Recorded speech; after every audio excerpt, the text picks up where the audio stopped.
What's up, everybody? My name is KSaun. Welcome back to the WDL. This is Season 4, Week 3 already, if you can believe it. And this video is going to be a little different. Normally, I come out with 4 videos each week, 1 for each league. However, this week was a very busy week for me. I was not able to record early on in the week as I was doing some bathroom remodeling. So in order to make sure that videos get out on time and not have videos coming out on like Saturday or Sunday, I'm actually going to be combining some leagues into one video. So yes, this video is going to be a little longer, but I hope you guys enjoy it regardless. That being said, I'm not going to take as much time on these intros going through the standings for each league. We're just going to mostly cut into the battles. But this is the Rundall League standings as it stands heading into Week 4. So if you want to take a look, go ahead and pause the video and you can do so now. But before we get into the battles, I just wanted to say real quick, huge shout out to the YouTube members, everybody who is a member of the channel and spends some of their hard-earned money to support the content. I really do appreciate that. I haven't said that enough this season, but it really does mean the world to me. And honestly, I can't say enough. So thank you very much to everybody on this screen. Special shout out to Mega Rare Debit Card. I love the name and apparently is fitting. This guy, extremely generous, just amazing person, has donated funds through the thanks option or whatever it's called in YouTube, where essentially you can donate funds through a comment on almost every video for the last like 8 videos.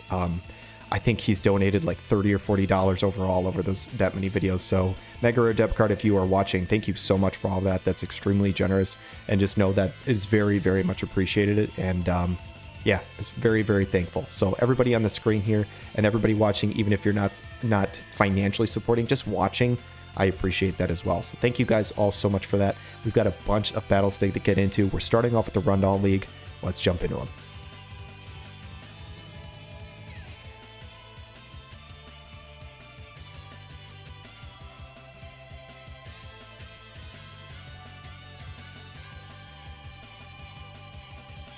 Battle number 1 here of week number 3. We've got Sweetheart's Fundamental Forces here on the right side with the immediate King Bradley TMR onto the Starlight Elena versus Cosplay Party coached by Quistis, and it looks like we might have an evasion face-off here with Halloween Frederica, Halloween Lucio. So obviously a very specific theme here, supported by the Katia in the back.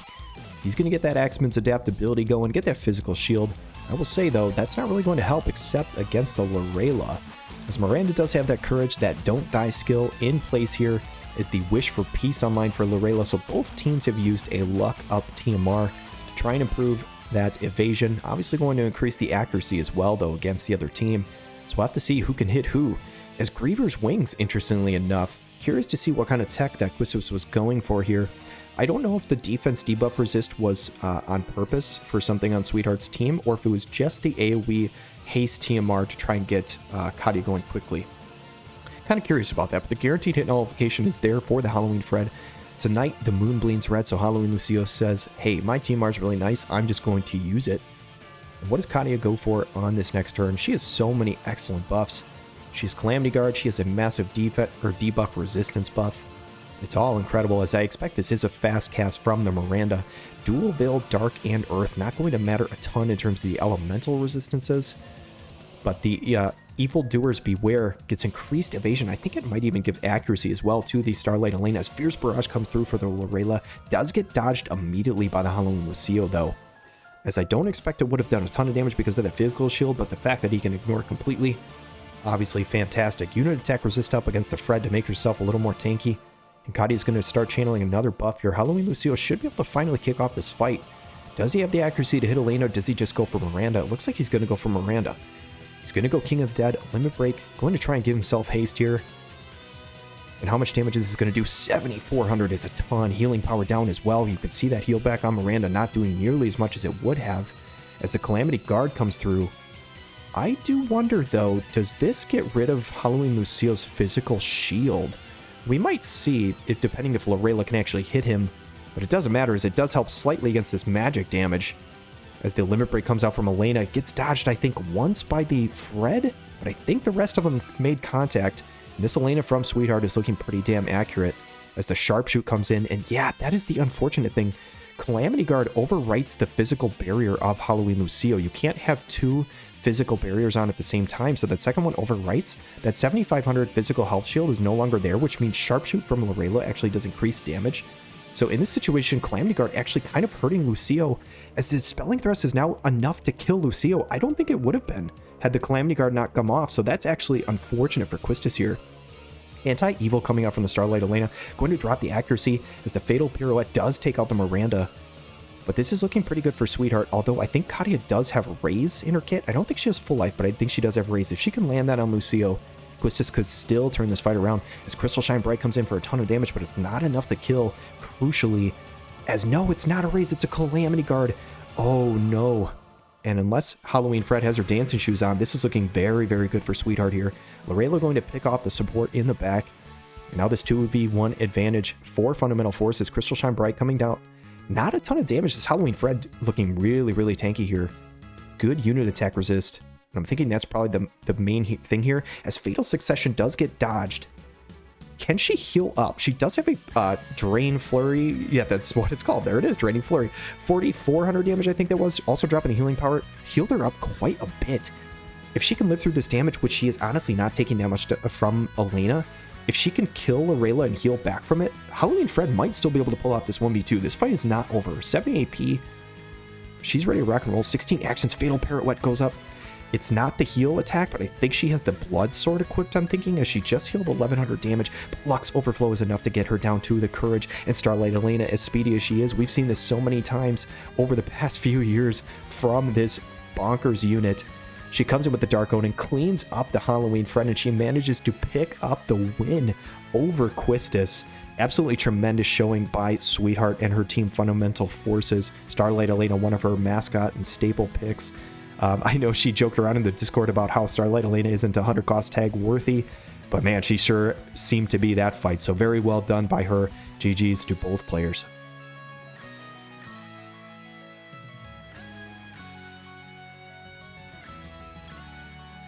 Next fight is going to be between two Season 1 WDL veterans. It's my team, the Los Angeles Ramzas versus Roar the Storm by Unhindered. And I'm running 9S for the first time, as he's going to use the King Mont TMR to get the AoE resist on the party. He's going to get some strike and magic resist as a re-raise as well. As double Gunner team coming up from Unhindered, something brand new we have not seen from him yet.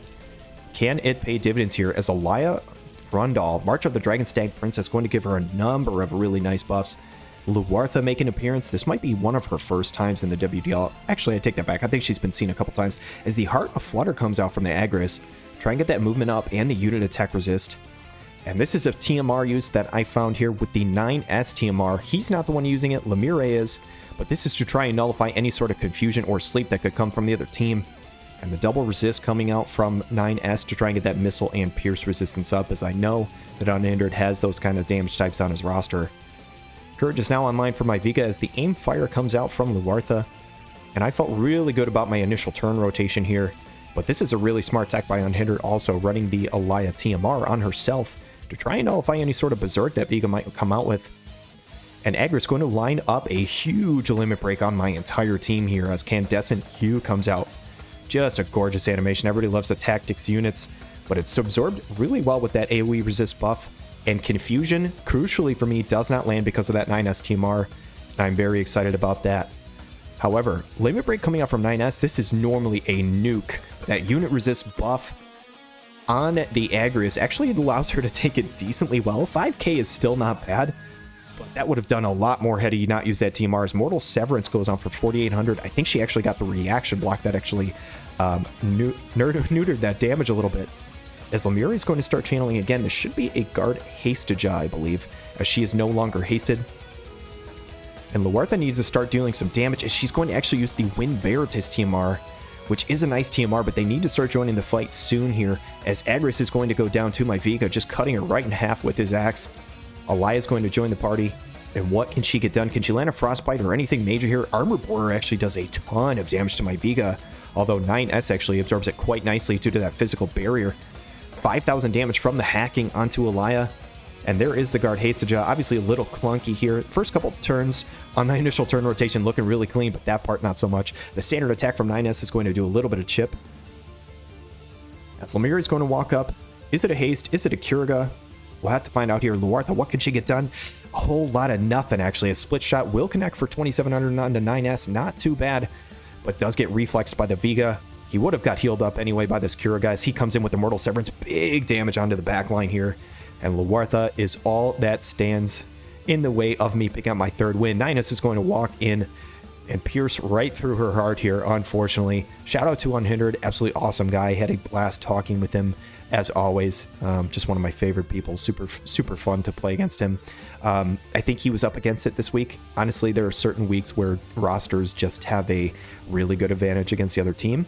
And this is one of them that's very, very much in my favor. I think, unfortunately for him, I don't think there's much he could have came out with about it. I know we talked about it in chat, but regardless, I had a blast talking to him, and I hope he picks up some wins over the course of the season. So I enjoyed the fight. I enjoyed the talk. Glad to pick up another win. Let's check out the next battle.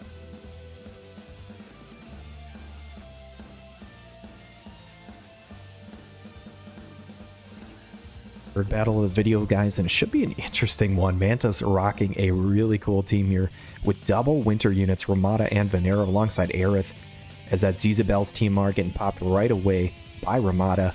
This massive buff coming out from Helena the Black Rose here. Aerith would be an interesting unit as she can get the magic barrier on the other team, but it looks like she's not running that. I'm thinking this is probably Time Mage Aerith since she is casting a spell here.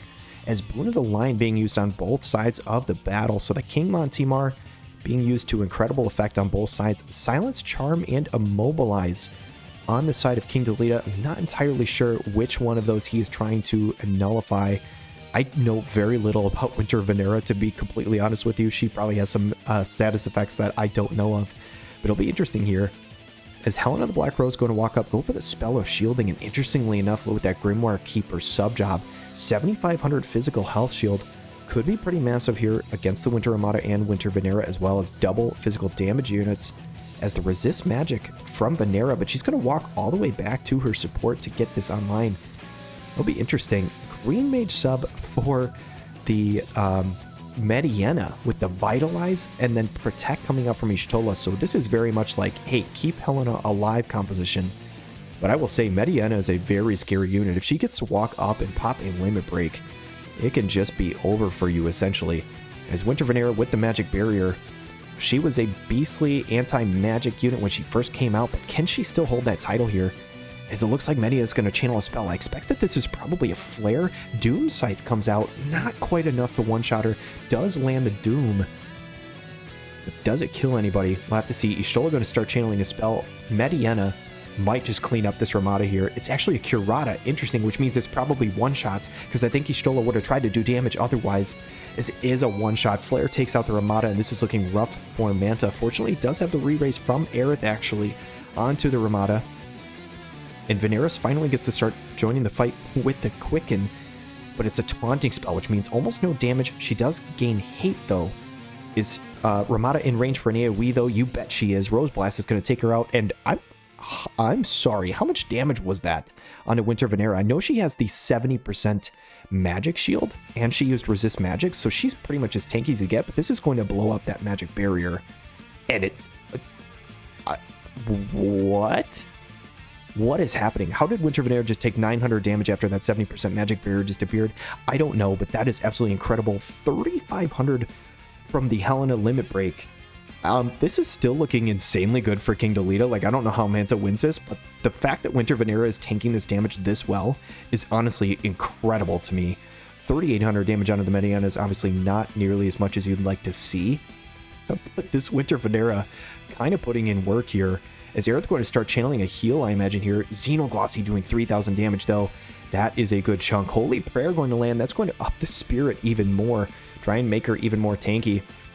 But this is the Limit Break we all know and love from all those re-rollers back in the day. Gets dodged, gets missed. This Winter Venera putting on a show. I don't know how she would possibly win this fight, but she's putting in the work here for Manta, and it's very cool to see. Rose Blast coming in, another 4,300. And I've never seen anybody tank this damage from this kind of team this well. Godly Pummel takes out the Mediana. This is a 2v2. I don't know how they kill Helena, but if Winter... Well, hold on. Winter Venera just tanked another hit. Holy Prayer is going to come in again. She's almost full health. Okay, guys. There is 15 actions left. There is a world where Manta can win this fight here. Soul Harvest comes through for 4,000 damage. If they can't kill Venera, They could win on turns with the healer in the back from Aerith. Aerith is going to go for another heal here. I don't think Y'shtola has the damage to take her out. Xenoglossy comes in 2300. It's not enough. Holy Prayer again. Spirit up. If Winter Venera kills Y'shtola, Manta might win this on turns. Helena's, oh my god, Helena's going to go backline though, taking out the, doesn't take out the Aerith, doesn't have enough damage to one-shot. Venera punches Y'shtola in the mouth. Manta's now in a 2v1 in favor, and Aerith is going to land the limit break. Guys, there's only 5 actions left. If you have 2 units alive, you straight up win, no matter how much the cumulative health bars are. 3 actions left. Taunting Spell will basically do no damage, but unless Helena one-shots a unit right now, Manta is somehow going to win this fight. I can't believe I'm saying that. Soul Harvest comes through. It does not kill, and Aerith is going to start channeling a spell, and the battle is going to be over. And this is the Addison Manta Raes winning this battle. You've got to be shitting me. What the hell just happened? This looked so bad for Manta early in this fight. Ramada got popped. She only got to deal 1 hit. She did Doom Scythe, but didn't one-shot Mediana. Ramada dies, and then Winter Venera says, no problem. I can tank a Helena the Black Rose, Y'shtola, and Mediana and live to tell the tale. That is absolutely insane. Aerith just healing up the entire time. That was amazing. I honestly don't know if I've ever seen a unit tank Helena that well. Props to Manta. Congratulations. GG to both players, but damn, that fight was crazy.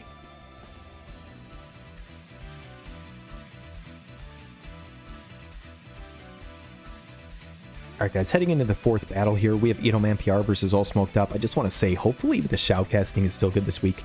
I am talking a little more quietly as I'm trying to do this while my wife is sleeping here, but I hope it's still enjoyable regardless. But we've got Get Lit on the right side here, AllSmokedUp with my character Romance, and the Bridal Alaya showing herself for the first time here for Itomanpr and the 139ers. Hasn't used her yet this season.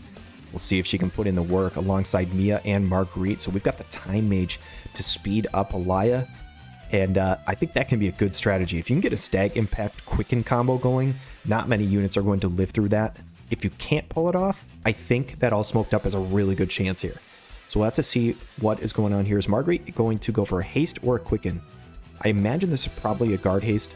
She also has access to Fast Cast as well. And speaking of Guard Haste, it looks like the Hope on the other side, which is a unit we all love to see. Somebody who basically never gets play as the Shadow Dance coming out from the Alaya to get that barrier up. And Ravi's, Edward, and Hope versus Alaya, Marguerite, and Mia.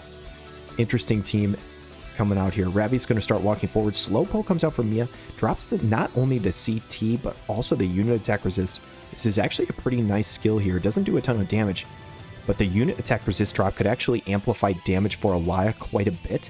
So I actually like this tech, as Stag Impact should hit like a truck with that unit attack resist down. Yeah, it's going to about 5,800 damage on the tank. And Marguerite is finishing a... Oh my god, this is a Quicken. Oh god, this is going to be so bad for AllSmokedUp. I am so sorry. Here comes the Stag Impact combo. Oh dear lord. Somehow Ravi's lives through that. Maybe that's Courage. I actually didn't quite catch it. It probably is Courage with 1 hit left. Hope, you better run, buddy, because this is about to go south really quickly. No, it wasn't Courage. Ravi's actually tanked that well, but Edward unfortunately could not live through 2 Stag Impacts in a row. Oh, Alaya, let her at least attack somebody. Oh dear god, as Dragon Flurry is going to come out, almost one-shots the Hope. And damn, this is wild. Honestly, I thought this actually looked good for AllSmokedUp for a second until that Quicken went off. The fact that the 2 units tanked the Stag Impact and were about to deal damage, that Quicken coming through though is another Sonic counter, not even allowing Hope a chance to do anything. We've only seen Bridal Alaya come out 1 other time in the WDL this season at 140 cost. I think she's actually hard to pull off, but my goodness, Itomanpr just put on a freaking showcase on how to use her in this format with the perfect, I mean perfect Quicken timing. Legitimately, landing the Guard Haste to allow her to buff, move forward, get a Stag Impact into the Quicken before anybody else can move. I mean, goodness, I know everybody hates this unit, but that was honestly gorgeous by Itomanpr, so very well played by him. And let's check out the next fight.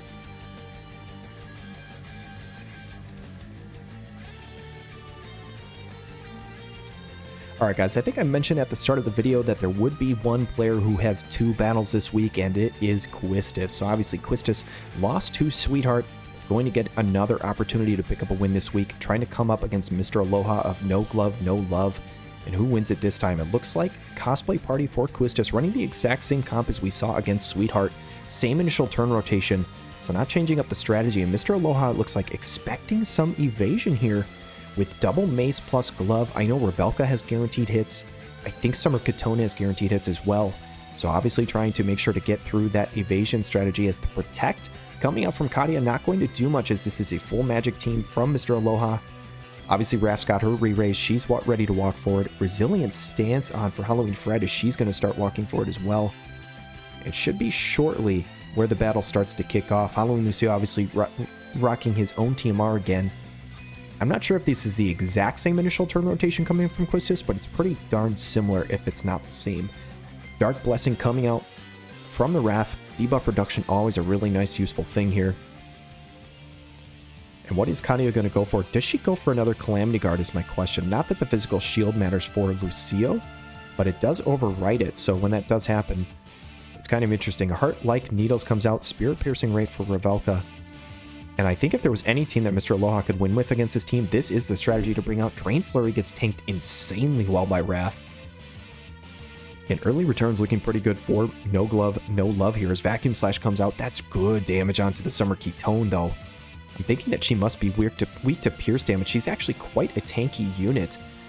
A Vacuum Slash, I think, is a piercing single target attack, though, which might be why she took so much damage. I think her AoE resist is normally very good. Witch Strike does very little to the Halloween Lucio. He actually tanked that very well. The Calamity Guard 50% barrier obviously paid off on that hit as Deflagration Blast comes in, dealing a little bit of chip to Lucio, but the guaranteed hit Nullify on Fred is kind of changing things as the units on Aloha's side, I'm not sure are incredibly accurate. They just have guaranteed hitters, but right now that doesn't do a whole lot as the blind does land on Raf 2, making hitting them even harder. Bursting Light just barely doesn't kill Lucio. He lives with 186 health. Is that the difference here as Vampiric Ripper comes in, heals him for 3600, drops healing power as well. Oh my goodness. I know Mr. Aloha is praying that he would have gotten that kill here as Witch Strike, because of the Vampiric Ripper heal up, is not enough to take him out anymore. Fatal Pirouette. Summer Ketone still lives through. Again, this is that AoE resistance that I was talking about. She normally has quite a bit here. Summer Ketone will finally finish off Lucio with an Unavailable Pain. Kadia going to walk forward, though. Probably going to go for a Raise. No, it's a dual Veil, Dark, and Earth. Excuse me. Is the guaranteed hit nullification still there? It looks like it's probably not, as Deflagration Blast does land. Raf, you need to do your units a solid and get out of the way. Witch Strike does come in for 1300, but they need to live here. Razor's Edge is going to take out Revelka. Crucially, though, for Mr. Aloha, Summer Ketone is still alive with 434 health. Apparently, Halloween Fred couldn't find the AoE. Bursting Light for 5700 lands the Courage. She does get the heal back. That is pretty huge, though. Kadia, what is she going to go for? Is this a heal or a raise? I imagine a raise? I don't know if she was at the heal threshold. Witch Strike dealing a decent amount of damage. It is a curative prayer, and that is changing this fight dramatically. No. Oh my god, I was going to say it was going to have to be a standard attack on a Raf, but she must not have hate anymore, as Halloween Fred does take out the Summer Ketone. And this looked honestly pretty good for Mr. Aloha, but unless Raf can take one of these two units out, even if you can't kill Raf, I think Mr. Aloha is just going to lose on turns here. 12 actions left at the moment. Kadia going to go for Height 3 Holy Knight's Purge. So offensive Kadia it is, as the Raf is going to get stuck in one place. Will they be able to finish her off in time? Or is it a turns win? Hellblaze Raccoon coming out for 1600. The map effect, obviously the fire attack resist now, not going to matter, but it does, I think, debuff other things as well. It does normally amp up your damage. Kadia probably going to go for a heal up on herself. And yeah, she is going to go for a Curative Prayer, 10,000 heal. And man, oh man, it looks like Quistis is going to take this fight, as Raf is going to get one more turn to try and do something with the double destruction. That is exactly what she's going to do. No glove and no love for Mr. Aloha for this week. But guys, this fight could have been so different. Halloween Lucio living that hit with like 160 fight is the difference in this battle for sure. Because he then got a ton of damage off on an AoE, healed himself back up, soaked up another hit from Raf that could have been on either like Kadia or something different. I think if that hit killed Lucio, if he didn't live with 160, I think Mr. Aloha would have won this. So even though it might not look close at the end, this was an insanely close fight. So very well played to both players here, and congratulations to Quistis.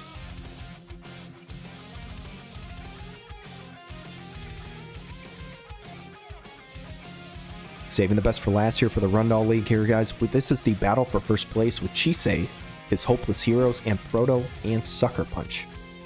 Proto currently sitting at 2-0, Chisei with 3-0, so they're both undefeated heading into this battle. Only one will be at the end of the day here. As the Puppet Master Limit Break comes out from Shells to kick things off, Courage obviously on Delita, Hate down, and Courage for herself. Absolutely amazing supportive Limit Break. Is that instantaneous title calling is quite good. Unit attack resist and the dark attack resist up. Could be pretty massive for Helena.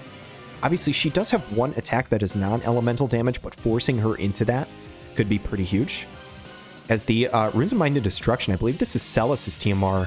This is a really smart tech coming out from Proto. I believe this nullifies Silence, which Little Lila's 67% Silence ability can be absolutely crippling.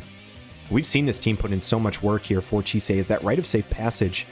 This combo with Black Robed Witch Helena is insanely smart by Chisei. I don't know if this dude was just cooking in the draft or what, but Helena has crazy AoE resist when she's high on health, as that shows right there. The haste does get dispelled, but she only took 578. I was saying she already starts with a ton of AoE resist, but then gaining additional AoE resist from Shells. With a tank in front of her, she just takes no damage. That does very little as well onto Proto's units. The healing power down does go down, but obviously no silence because of that TMR usage, so very, very smart on Proto's side. Armored Cleaver does a little bit of damage, dropping the defense as well. As Paired Blessing comes through, the regen, and obviously the damage up. I mean, how do you kill this Helena unless you have double single target attacks? Lila needs to die before she does, as Devastation comes through. That, I believe, is the non-elemental attack. 8600 just one-shots the Summer Elsie before she gets to do anything. No limit break for her. And this is going to be brutal for Proto. How do you get through this team now with Summer Elsie down? Velas is going to have to put in work as an offensive unit here. I will say, that's actually way more than I expected. And Helena should be below the health threshold where her AoE resist drops, I think. But she's going to start channeling a spell. What is she going to go for here? I imagine Shell's going to try and get a heal off. Devastation is going to come through. Misses the Raphael. There's 4,800 to the Velas. Curative Prayer only coming onto the Leela, though. As Silencing Spell is going to land. The Silence does land this time. Did enough turns pass? Or did I just miss something? Maybe a Dispel? I don't know. I didn't think enough turns passed for the Silence to land already, but apparently it did here. As the Velas is going to come in, just going to standard attack, and Velas is basically useless as an offensive unit now. I think he might even have heals turned off. But man, this is going to be brutal. Helena should be able to nuke Velas right here. She catches another Curative Prayer. Devastation comes through. Velas is going to drop. It's now a 3v1 in Chisei's favor, and there is just no way that Raphael can clean this up. With only 22 actions left, this team is too damn tanky for Chisei, and blowing up Summer Elsie right out of the gate, I think kind of won him this fight. I'm curious to see what she could have done.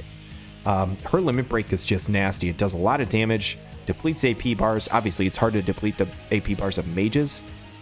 But man, oh man, Proto, who is an excellent player and has looked unstoppable this season, this team by Chisei has been dominant, and every time we've seen it so far. I don't know if this is battle 2 or 3 that we've seen it, but it is oppressive.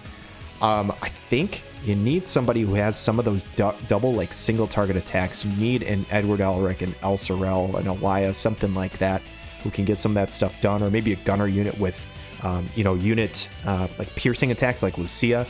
I think a unit like that could put in some work here. But man, oh man, this team is impressive as hell by Chisei. Shout out to both players who are both excellent, but a huge congrats to Chisei for starting off the season 4-0. Alright guys, week 3 for the Rundall League is over and done with, and this is how the standings shake out at the moment. We've got Chisei all alone in first place, looking really impressive all season. That Shells and Black Rose Helena combo is just looking disgusting. And I am not looking forward to facing it, as I face off against him this week, and I need this win because I am currently sitting in second place at a 3-1 record with the Los Angeles Ramzas, currently in a tie with Itomanpr and the 139ers. I, just so you guys know, did add this one column, this tiebreaker column. Ironically, in the Rundall League, it means almost nothing right now. The only two people who have played each other and are tied are currently me and Itoman. There are other tiebreakers, but those people who are tied have not played each other. So this tiebreaker column will matter a whole lot more near the end of the season, but just so you know, if you see that, It just means that I'm +1 in against the teams that I'm currently tied with at the moment. Should I lose and go down to 3 and 2 and be tied with somebody down here, that tiebreaker might be totally different. In 4th place, we have a two-way tie between Sweetheart and the Fundamental Forces and Proto of Sucker Punch. 6th place, we have Quistis of Cosplay Party and King Delita of Fanatical Flares. 8th place, we have Mr. Aloha of No Glove, No Love and Manta of the Addison Manta Raes. And in 10th, we have Unhindered of Roar of the Storm and AllSmokedUp of My Character Romance. So honestly, the standings are pretty clean, pretty much all the way down, aside from Chisei being all alone at 4-0. We have 2 3-1s, 2 2-1s, 2 2-2s, 2 1-2s, and 2 0-4s. So it's interesting as we head into the 4-week. It should be juicy through the rest of the season. But guys, we have another league to jump into, so let's go check out the Heindler League. Kicking things off with the Heindler League here, guys, in week 3. These are the standings as it shakes out. A couple people tied in first with Catrah and Xeno, Sandrock and Polarity, and a bunch of teams right on their heels with King, LucianRamz, Dawn, and Impaler only a game behind. The Heindler standings are really, really interesting. A lot of people who could very easily end up in first. We'll have to see how it pans out, though. We've got 6 awesome battles to jump into. Let's just check them out.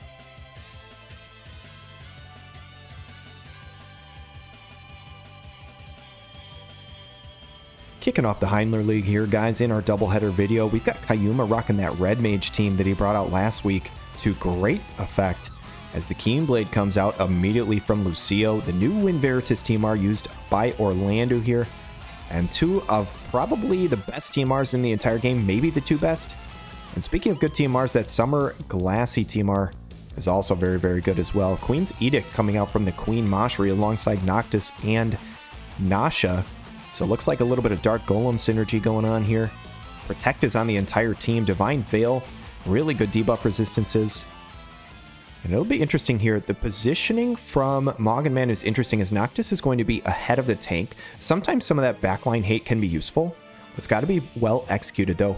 As Crest of the Black Lion comes out from Orlando, so his AoE resistance is probably through the roof here, as Water God Dispeller does land damage. No sleep though, so well done by Maughanman trying to get rid of that status effect chance here. As the Conjure Armiger comes out, the follow-up attack for Noctis does a little bit of chip, but obviously nowhere near as much as somebody else like a Bartz or something. As Taunting Blade comes out from the Nasha, so she's going to have tons of hate. As it looks like Moshri is running Time Mage sub, lands the Guard Haste on the tank, Taunting Blade from Lucio, so he's going to have hate as well. How is that going to change the fight here as Orlando's going to walk up? Can he find a kill on Noctis? He doesn't have a ton of health. Obviously does have the elemental disadvantage here though. As Thunder God Sid come into play again, 2,900 damage onto the Noctis, going to give himself some haste. Miranda, can she find another AoE and just clean up this Noctis before he gets much done? She should be able to. Crimson Storm comes out. A limit break we don't get to see all the time. This is a huge chance to confuse, and it is going to just do that. Nasha, where the hell am I going? What the hell am I doing? And she is doing just a little bit of damage to Miranda, as she is basically a sitting duck here. Queen Moshri is going to have to do so much here. Glimmer of Conviction. I believe that shatters barriers, but this Orlando level 120 Final Fantasy Tactics unit, 2 weeks in a row, just mitigating Earth units damage like crazy because of all that massive AoE res. And one thing is the Taunting Blade from Lucio is going to guarantee that Orlando is only going to take AoE attacks instead of single target because the Lucio has the hate right now. As he does a little bit of chip to Moshri, Queen's Gambit's going to nerf the Earth attack resistance, so if anything was going to do damage to Orlando, it would be this. Curious to see how much damage it does. 6,200, so that is a big game changer. This fight is not over. Maughanman could pull this off if he can live through these next 2 hits. But Luminous Grace is going to hit like a truck, and talk about elemental resist dropping. This is going to do that same thing for the light attacks. As my goodness, this Lucio eating his Wheaties today. 8,700 damage onto the Moshri. And Kyouma is going to pick up their 2nd win in a row with this amazing, beautiful Red Mage team. Obviously, after many of our hearts with the Orlando, looking really, really impressive. Shout out to him, and GG to both players.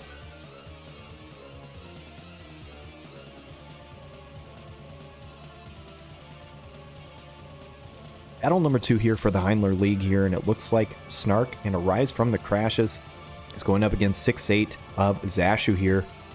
Sixeight obviously making use of that new Wind Veritas TMR, an excellent TMR, especially against physical units. A couple of magic units on the side from Snark here, though. It looks like that Alliance TMR coming out from the Gargus to try and nullify some of those crippling statuses. All-out assault from the Luartha. And what can this Mustadio do? One thing I will say, Sixeight has not been able to pick up a win yet, but Mustadio put into some work last week. Can he do it again here as the Astral Guard is online for the Rain? So emphasizing that hate buff instead of any other skill here. A lot of times with Rain, one thing you see is the unit attack resistant movement TMR just to get him across the map quickly. But having hate can be pretty crucial here. And obviously it looks like Snark is prioritizing that above everything here as Indoctrination will come out, gets tanked up quite well by the Rain. Before Sodali can get too many buffs off, Gargus might be able to nuke the enemy team here. He has tons of range. I'm not counting squares at the moment as Javelin Fall destroys the Sodali, and this Sodali unfortunately is not in the place he wants to be right now. Taunting Blade comes out, gathers the hate, but it's not going to matter. Gargus hates everybody here as Windlash is going to dumpster both Mustadio and Sodali. And unfortunate for Sixeight here, the positioning did not work out from him. This is going to be over before it even begins here. Rain going to go with the cool ass flex position here with the sword over the shoulder. Loarth is going to come in, almost cleans it up, but says, hey, Gargus, you should really finish this off here as you did land that double kill. Unavailable Pain would do it, if not for the courage. And as courageous as Engelbert might be here, I don't think he can pull off this fight. Retribution Drain will actually heal him up quite a bit. Can Rain finish the job? I don't think he has the damage here. Amethyst Blaze comes out just barely, not enough to kill. And again, it looks like Gargus is going to probably claim all three here as Unavailable Pain will come through. 5,700 damage, and that was a Gargus monstrosity on that fight. The big old AoE just cleaning up the entire team from Sixeight. Obviously a bit unlucky with the Sodali walking forward in front of the Engelbert. If he hung around in the back a little longer, who knows how different that fight is. But obviously Gargus finding that huge AoE was pretty crippling. So very, very well done by Snark, and congratulations for another win to him.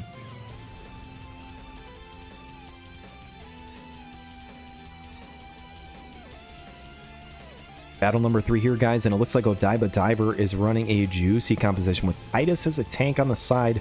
Double gunner units here with Elia, Rundall, and Rulgia. It looks like LucianRamz is rocking some really cool units as well with Viga and Varouche alongside Mia. LucianRamz currently 2-1, Odaiba currently 1-2. So pretty huge impact on the standings here depending on this one, how this one goes. March of the Dragon Stag Princess to try and get that buff off alongside the Rulgia. And Domain of Earth. This is such a weird buff for a gunner unit. He got a ton of AP from that, though. He's currently sitting at 91. The regen is always interesting. Obviously, the defense piercing rate can help quite a bit, though. And I'm curious to watch this movement by LucianRamz to see if they walk to the side, to see if there's any initial hate on the Titus. Because I think he just uses Courage. I don't think he used Saintly Fortress, which is the only ability that gives him hate. Unless I missed that, he might have used that. So I'm thinking that it looks like there is initial hate being run by Odaiba, which is obviously a very smart tech to use on Titus as he doesn't normally have any. The King Bradley TMR used by the Elia to try and make her speedy. And I do like how this setup is working for Odaiba. Interesting though, the Domain of Earth from Rulgia. I think this is probably intentional as well to get him to move to the side instead of to moving forward. And yeah, this is actually looking really, really smart by Odaiba here as the Saintly Fortress now does come out from the Titus. And looking at the movement, I think that is only 2 movements. So yeah, it's Bowtie start on Titus. And I like that for the initial turns. The only thing I will say is this Rulgia might get caught in an AoE as he is hugging Titus pretty quickly. And Titus doesn't have the movement to separate. So it'll be interesting. The Zombie TMR coming out from the Mia. So she's going to have to die twice here. Rulgia, can he hit from here? Yes, he can. Umber Bombardment. Good lord, that is a lot of damage considering the elemental disadvantage. The Rupture kills this poor Mia. Obviously, she's got the re-raise, so she still can play the game for a little while, but she got nuked on that attack. My goodness. As Varouche is starting to channel a spell here, is this a heal maybe with a White Mage sub? Could this be like a Curaga? That's what I'm thinking, but Elia probably cleans up this kill on Mia before the heal comes out. No! Goes for the Rending Tri-Shot. My goodness. Goodbye, Varouche. I am so sorry. Thanks for playing. As he is down before it starts. Protect and Focus comes out from the Viga. The Protect will land, but that Protect's not going to matter. This Elia is about to clean this fight up, I think. If there was any unit who could 1v3, it probably is. Oh my god, did I say Viga? I think I disrespected this Vivi and called him Viga, but speaking of disrespect, Elia just nuked the shit out of him. Odaiba, what is this comp you just built? My goodness. This has got to be illegal. That is so much damage coming out from the Aloha. That is insane. Rugia, how much damage does he have? The arm shot, 8,000. Oh my god. That is brutal. I will say this is one of the most impressive missile comps I've seen in a long time since like season 2 Sand Rooster. That was wild by Odaiba. The damage coming out from that Rugia and Aloha. I don't know if there was just no missile resist on LucianRamz, if he just wasn't expecting that. Or if there's just, wow. That damage was insane. I really don't have much else to say other than it was just really well done by Odaiba Diving School, and hats off to him.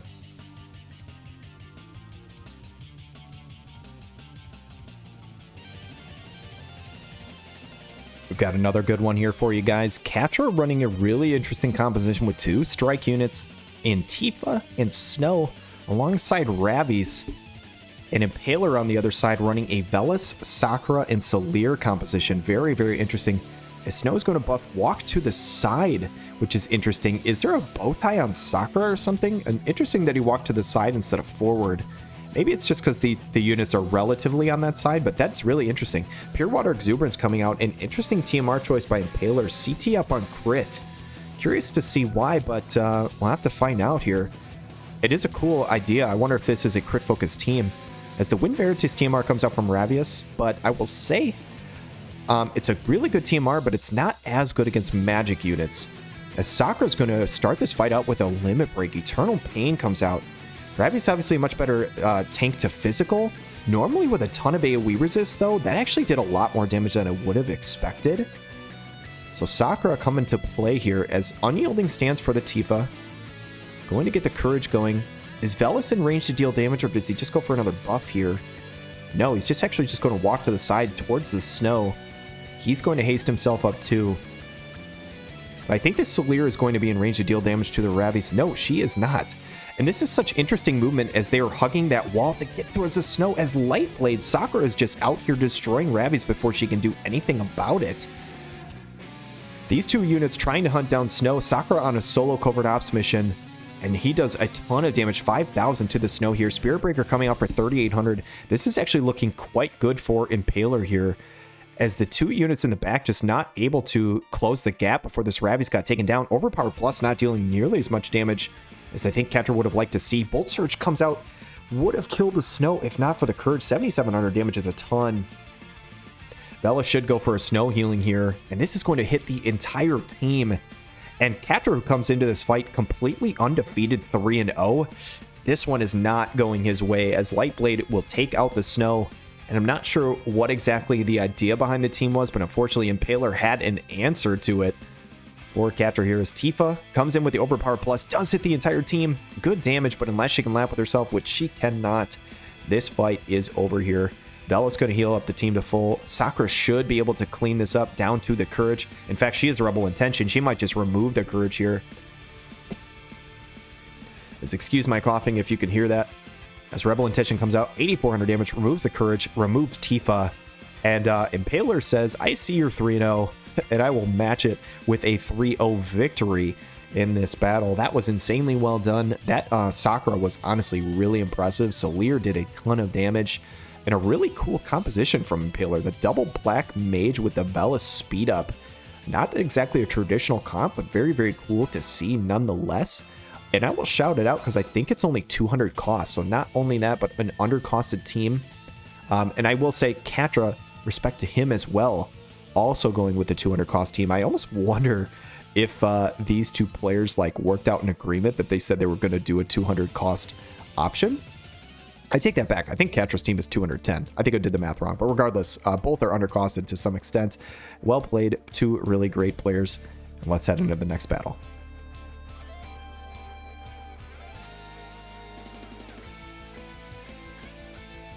Two more battles remaining here, guys, and we have the King versus the Doctor. Dr. Dickhead's Knob Goblins versus King's Kansas City Killas. And King running an interesting comp here. Shells, Amnilus, and more. Really cool to see here. I don't think we've seen this team yet, so this should be interesting. I think we've only seen the one team from King, so this is something brand new, which is very, very cool. Obviously, the Moor making an appearance again. But the Shell's going with the Courage and the Hate down on herself. Amnos having Perpetual Courage. This is really cool. King's entire team now has Courage and a heal back from Amnos. I actually kind of love this idea. This actually almost like perfectly mirrors what Dr. Dickhead is going to do. Yeah, Courage and heal back onto Vistral. Balo has a Courage and a heal back. Literally every unit on this map is going to have a Courage and a heal back. This is going to be wild, guys. Immortal Spirit is here for the Balo. And this team we saw from Dr. Dickhead managed to pick him up his first win last week, as the Addison Ray kind of popped off at the end. But this buff coming out from Shells is just so oppressive. Crit evasion, AoE resist, protect, all that good stuff. As the Dark Fina TMR is a really good tech to use on Amnos. Obviously get that casting rate down as well as the magic attack piercing. And this fight could take an extremely long time to honestly kick off, as the Soul Regram does get used for a second time from Addison. So every unit, I will repeat, on the map right now has both a heal back and Courage online in some fashion. The Calamity Guard is there for King too, so protect, regen, one-hit barrier. Like, I don't expect King to take a whole lot of damage from whatever Dr. Dickhead is going to dish out right out of the gate here. I do wonder, is there a turn, amount of turns that heal back lasts for, though, as the Needle Toss comes out from Vistral. And obviously not a lot of damage. I don't think that's anything to do with Vistral, though. That's just so many damage mitigation factors on King's side here, as these are just two mirrors of each other. Both players basically trying very similar strategies here, as the Dark Fina TMR is on both sides. The Titus TMR is an interesting tech from Balo. I'm curious to see why you decided on that one.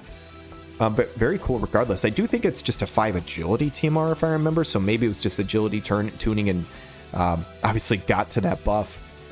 As the fight is barely just kicking off, though, and we only have 32 actions left, there's been tons and tons of buffs to this point. I think that favors King, just because they're so clumped up and there's so many good buff rotations. Looking at that, though, the guaranteed hit nullification, I think, is there for Addison Ray already. Tried to go for the disable on Vistral, doesn't land it. Addison still not in range to deal damage. Will this fight be over by the time she even gets there? 28 actions left. I'm sorry, there was not guaranteed hit nullification. She never actually used that, I don't think. As Bursting Light comes through, does one-shot the Vistral, gets him down to Courage. Ternary Seal comes through, and Addison Ray dodges. Balo is brought down to Courage. Hard Slash going to come out for 2,500. Balo, what can you do before you turn into Super Balo here, as Taunting Blade will be exactly what the Doctor ordered, getting that hate up for him. As Jamming Thrust comes out for 7,000 damage. And actually, the Courage kind of doesn't matter there for Amnos, because she was brought below the HP threshold from Vistral. So that was actually huge. So really, really big there for Dr. Dickhead. And this is looking really good for him now in a fight that I thought looked good for King. Bursting Light will take out the Vistral, though. So this is down to a 2v2. Go Viral comes out for 4,000 damage. Moore is a very good anti-magic unit, so if any unit could tank this damage, it would be her, being backed up by a Shells, who should be going for some sort of curative prayer, I would imagine. It is that 7,300 damage. Moore also has Silence in her kit. If she can land that, this could be pretty bad for Dr. Dickhead, and I will say 17 actions left. Bursting Light comes through. 7,400 damage is a ton. Catches the heal back. Shells is up on deck. Is she going to go for something offensive here? I imagine she's going to go for the Raes onto Amnelis, but this limit break coming out from the Addison Ray could be huge. Does the slow land? Unless there's a lot of slow resistance, I expect it will. Not a lot of damage. The slow lands only on Moore, not on Shells. Moore might be able to clean up this kill right here. No, she's just going to go Light of Spell Sealing on the Balo, excuse me, with the backline hate.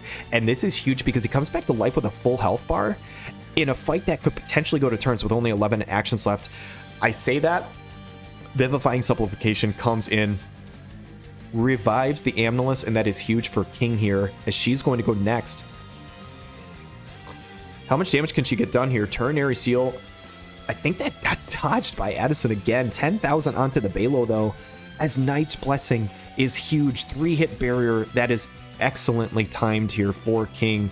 Works out really well in his favor. I don't think Addison Ray has the damage to one-shot anybody, and she would need to kill at least one, if not two, to make this a fight here with only 3 actions left. Is he able to kill the Doctor's team? I don't think so, but it's not going to matter. They've got more health bars on their side here.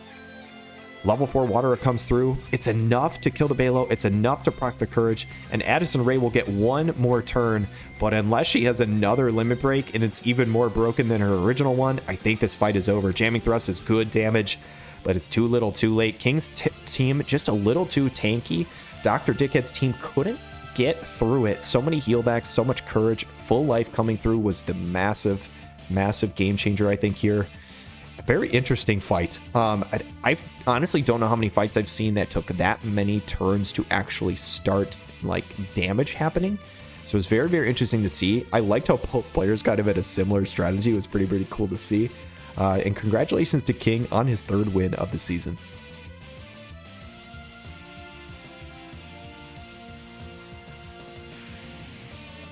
All right, guys, final battle of our doubleheader video, and we should end with a juicy one here. It is Axe team coming up from Dawn, Coach of Inquisition. And look at those cute-ass tiger rackets, the Mace comp coming up from Xeno, as it looks like Winter Wrath, Kadia, and Ildira versus Halloween Lucio, Cyrell, and Summer Killfay. As Ildira's theorem's going to come out. What is she calculating? She's calculating hopefully a victory in terms of how Xeno is thinking here. As Xeno walks into this fight 3-0, Dawn currently 2-1. As the Axeman's adaptability comes out, that huge physical health shield is not going to matter versus Mace comp. I will say, heading into the season, during the draft recap video, I think I had Dawn as probably the strongest team. That's kind of where I put my money. And Xeno is currently 3-0 on the season, so probably the current season favorite. So this should be a juicy one. This Mace comp is really scary. Their vision cards might be some of the best in the game, if not the best in the game. And obviously they just have buff after buff after buff. So by the time you finally get to them, they have so many defensive just steroids going on. But the big question to me is, does this Mace team have the accuracy to hit the other team? There's not many guaranteed hits on the side of Xeno, so does he have the accuracy ready to go? And that is going to answer my question. Wake Up Impact, I believe that is Elsarel's team are. Accuracy up on both Ildira and Winter Wrath. I think it lasts for 3 turns. So over the next 3 turns, they need to deal some damage, as those are going to be the turns to try and basically hit the other team. That Erase Bright Ward is obviously just a crazy buff, though, coming out from Kadia. 50% overall debuff resistance is fantastic. This Halloween Lucio looks like he's out of buffs. He's going to finally start walking forward. And the Sorceress's Liberation TMR. So obviously, I think Summer Killfay rocking the Dark Vina TMR probably for the agility stat. Maybe forgot to turn that buff off. Or honestly, she might have just been out of buffs and was like, hey, I need a little extra AP. Who knows? So Winter Wrath is going to start joining the fight here. Going to go for the Befuddling Spearfall. Has the accuracy on the Shadow Casted Summer Killfay. Actually, I think that buff only lasts 1 turn. Does dodge, or the Halloween Lucio does dodge, though. Returns with a Dispel Slam. Honestly, not a ton of damage, though. That Calamity Guard, I think, nerfing that quite a bit. Summer Fatale might do more now that the barrier's gone. 2,700, not too bad. CT down, looking to see, does the turn order change at all? I think it does. I don't see Winter Wrath's picture anymore. That's actually pretty massive for Dawn here. As High 2 Holy comes out, the accuracy's there. 2,000 damage onto the Summer Killfay, so she takes another chunk. Disrupting Axe Throw. Almost enough to kill this Winter Wrath, but Curative Prayer is going to come in hot for 6,000 damage here. I think her healing power might have even been nerfed. Maybe it didn't because of the debuff resistance, but regardless, she drops to 10,000 damage from the Halloween Lucio, and Dawn is coming in, says, I know you're undefeated, but I'm coming to try and take a victory here. Frost Wind Axe deals almost no damage, though. What the hell? That was insane how well they tanked that. That was crazy, as Ildira is basically full health, comes in with a height 2 Holy, and Xeno says, not so fast here. 2,000 damage, not quite enough to take out Killfay. As Cyrell says, wait for me, guys, I'm coming, surely. 19 actions left. Does Cyrell actually get to do anything in this fight? Dual Veil Dark and Earth coming up from the Kadia. Kadia, you needed to land a kill on Summer Killfay here. You needed to go in the offensive mode here, not defensive mode, as Summer Killfay is going to go next. She's going to get more damage. Black Panther Punish, 2,700 damage, going to heal herself up nicely too, and that might be the difference between Ildira being able to kill her next turn. Does Ildira have heals on? Yes, she does. High 2 Kura. She's not even going to go for the damage. Kadia might, though, now, as everybody's healed up. Banish? Okay, so that is interesting. She goes for the Cyrell, so either Cyrell has hate or she cannot hit Summer Killfay, because she did no damage to the Cyrell, did the 100% barrier. Good damage coming up from Cyrell, though. Can Summer Killfay clean somebody up? Frostwind Axe, yes, she can. Ildira is going to drop. And Dawn, coach of Inquisition, is going to finally put an L, or at least a number, in the L column for Xeno here for the first time. Started out the season 3-0, but Dawn is making a statement here with this impressive Axe comp as Dark Ifrit comes out. Obviously, that Evasion Esper putting in work for Halloween Lucios. He basically just didn't take any damage, couldn't hit him. Disrupting Axe Throw is going to disrupt my momentum of the cast as Kadia is going to start channeling a spell, and that's how it's going to end. Kadia doesn't die, but Dawn does win. And that is all for the Heindler League, guys. Huge, huge fight. Congratulations to Dawn for picking up that victory. All right, guys, 3 weeks all said and done with for the Heindler League here. And let's take a look at the standings. We've got 5 different teams, all with 3 wins and 1 loss. Absolutely nuts to see this many teams all fighting for first place here. Currently, King sitting with the best tiebreaker overall amongst the top 5 teams. Catrah with the worst tiebreaker overall at the moment. So technically, I do have these classified as 1st, 2nd, 3rd, 4th, 5th. I know I did the math behind the scenes, and I think if the season ended today, this is how it would finish.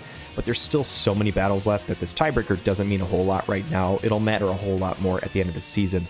But still, Kansas City Killas, Inquisition, Polarity, Three-Legged Pants, and Sandrock. Well played to this point, 3-1, doing really, really well. Then we've got 4 teams as well, all tied for 6th and 8th, I guess, if you want to say. Snark and OdaibaDiver, with a Rise from the Crashes in Odaiba Diving School. Obviously both 2-2. The +1 tiebreaker because I believe Snark beat Kyouma and Odaiba beat LucianRamz, which is why Kyouma and LucianRamz here with S.E.E.S and Lone Shadows are currently tied for 8th. But again, all 4 teams with 2-2, so they're kind of all the same here. Dr. Dickhead is the only team in the league currently sitting at 1-3, so he does have a win on the board, but needs to get some more to try and boost his chances up to make that playoff spot.